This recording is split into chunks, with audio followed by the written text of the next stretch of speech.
Bonjour les secondes, chapitre 13. Voilà, on n'avait pas fait ce chapitre, hein, on avait sauté du 12 au 14 parce que j'avais peur qu'on n'ait pas le temps de le faire. Et d'ailleurs, bah, vous voyez, il reste une semaine.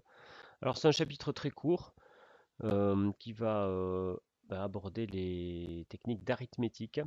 Alors, des choses que vous connaissez déjà vaguement, les multiples, les divisibles, les nombres premiers, les parités, imparités, tout ça vous connaissez un petit peu. On va y mettre des choses un petit peu plus rigoureuses derrière. Voilà, donc dans un premier temps, la divisibilité, dans un second temps, les nombres premiers. On fait tout ça en une journée, vous allez voir, ça va aller très vite.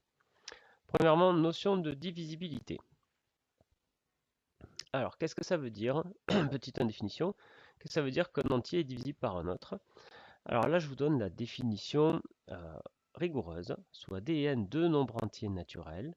On dit que D divise n si, en fait, la définition, c'est si n est dans la table de D.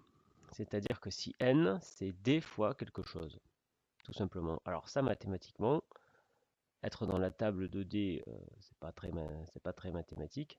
Ça s'écrit comme ça. Il existe un entier h tel que n égale h fois d. Donc l'année prochaine, vous noterez ça ainsi. Il existe un entier h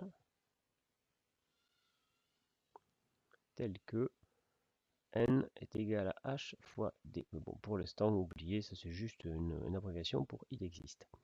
Bon, par exemple, c'est très simple, vous allez voir, pas de panique. Voyons 6. Est-ce que 6 ça divise 12? Oui, 6 ça divise 12. Pourquoi? Tout simplement parce que 12 c'est 6 fois 2. Donc qui joue le rôle de h là? Ici c'est 2 qui joue le rôle de h. 12 est divisible par 6 ou 6 divise 12 parce que il existe un entier 2 tel que 2 fois 6 ça fait 12. Voilà, c'est tout. Donc on dit que D est un diviseur de n. 6 est un diviseur de 12. Ou encore que n est un multiple de d, c'est-à-dire que 12 est un multiple de 6. On dit aussi que 6, alors 6 divise 12. 12 est un multiple de 6. 12 est divisible par 6. Tout ça, c'est la même chose. Et ça revient à la même définition. Il existe un entier tel que le gros est égal au petit fois l'entier. Bon, c'est très simple. Ce qui est difficile, c'est juste comment on l'écrit. On va tout de suite faire les exercices, vous allez voir que ça marche bien. Premier exercice, donc une démonstration de cours qu'il faut bien connaître, qui est labellisée ainsi dans le programme.